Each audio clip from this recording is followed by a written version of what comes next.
এরই নাম ভালোবাসা। আবু তালহা নামে রাসূলের আবেদ ও জাহেদ একজন সাহাবী ছিলেন। হৃদয়ের সবটা আবেগ দিয়ে তিনি নবীজিকে ভালোবাসতেন। ভালোবাসায় তার কোনো খোঁজ ছিল না।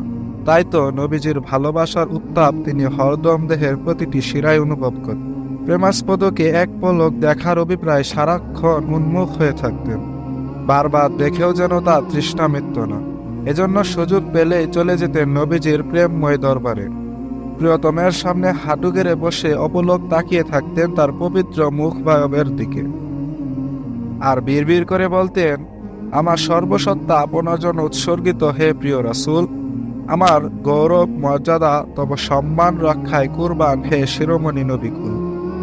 হযরত আবু তালহা রাদিয়াল্লাহু তাআলা আনহু ভালোবাসার নজির স্থাপন করতে নবীজির জীবদ্দশায় ঘটে যাওয়া সকল যুদ্ধে অংশ নিলেন।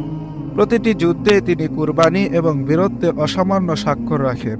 তন্মধ্যে সবচেয়ে স্মরণীয় ছিল উহুদ যুদ্ধের ঘটনা, যে ঘটনা হৃদয়কে নবী প্রেমে স্ফুত করে তোলে। উহুদের দিন যুদ্ধ তখনও শেষ হয়নি। এমন সময় সাহাবীরা নবীজির আদেশ সাময়িকভাবে ভুলে গিয়ে গনিমতের মাল সংগ্রহে লেগে পড়লেন। মুশরিকরা সুযোগের সদ্ব্যবহার করে মুসলমানদের উপর ঝাঁপিয়ে পড়ল পেছন থেকে। নবীজিকে খোলা ময়দানে পেয়ে তার উপরও আক্রমণ করে বসল।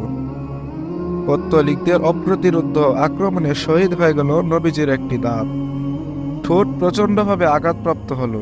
পবিত্র চেহারা আহত হয়ে রক্তে রঞ্জিত হলো। মুখ থেকে রক্ত প্রবাহিত হতে লাগলো স্রোতধারায়।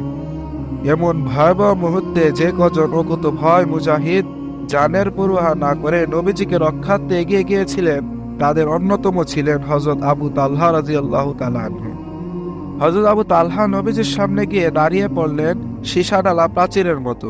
ডানে বামে সামনে পিছনে গিয়ে শত্রুদের ছুড়ে দেওয়া তীর আর বর্ষার ছেদনি আঘাত থেকে নবীজিকে রক্ষা করতে লাগলেন।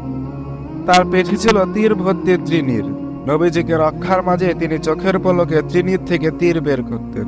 বিদ্যুৎ গতিতে সেটা লাগিয়ে দিতেন ধনুকে টান টান করা যেতে। মুহূর্তে ছড়ে দিতেন মুশরিকদের দিকে।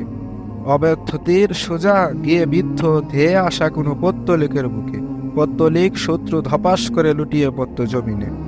এভাবে তিনি বারবার তীর বের করে ছড়ে দিতে লাগলেন মুশরিকদের দিকে। তীরের আঘাতে অনেকে চিৎপটাং হয়ে গেল। আবু তালহার তীর কাদের ধরাশয়ী করছে তা দেখতে নবীজি বারবার নিরাপত্তা বেষ্টনীর উপর দিয়ে মাথা উঁচু করে উকিঝুঁকি দিচ্ছিলেন। এতে ভয় পেয়ে গেলেন আবু তালহা। শঙ্কিত কণ্ঠে শ্রদ্ধার সাথে নবীজিকে নিবেদন করলেন, আমার মা বাবা আপনার জন্য কুরবান ইয়া রাসূলুল্লাহ। এভাবে মাথা উঁচু না করার আরজি করছি। শত্রুদের নিক্ষিপ্ত তীর আপনাকে আহত করতে পারে।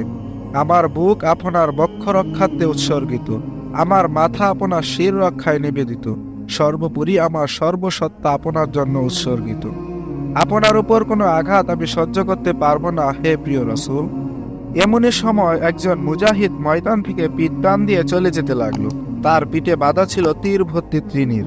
নবীজি তাকে সুউচ্চ কণ্ঠে ডেকে বললেন, তোমার তীরগুলো আবু তালহাকে দিয়ে যাও, তা নিয়ে পালিও না।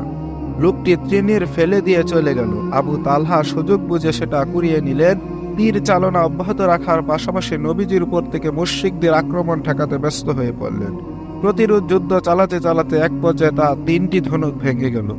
এরই ভিতর তিনি আল্লাহর ফজলে কুরাইশদের অনেক যোদ্ধাকে ধরাশয়ী করে ফেললেন। ধীরে ধীরে যুদ্ধ থেমে গেল। আল্লাহ তাআলা রক্ষা করলেন তার প্রিয় হাবিবকে। আর আবু তালহা রাদিয়াল্লাহু তাআলা আনহু অসাধারণ ত্যাগ, শ্রম, কুরবানি এবং ভালোবাসার চির ভাস্কর হয়ে রইল। এই ছিল সাহাবা একরামের নবীজির প্রতি ভালোবাসা। তারা প্রত্যেকেই নিজের জীবনের থেকেও নবীজিকে বেশি মহব্বত করতেন, ভালোবাসতেন। এজন্য আমাদেরকেও এই ঘটনাগুলো থেকে শিক্ষা নিয়ে আমরাও আমাদের জীবনের থেকে রাসূলকে বেশি মহব্বত করব ইনশাআল্লাহ। সবাই চ্যানেলটি সাবস্ক্রাইব করে পাশে থাকা বেল আইকনটি বাজিয়ে দিবেন এবং এই ভিডিওতে একটি লাইক দিয়ে বন্ধুদের মধ্যে শেয়ার করে দেবেন।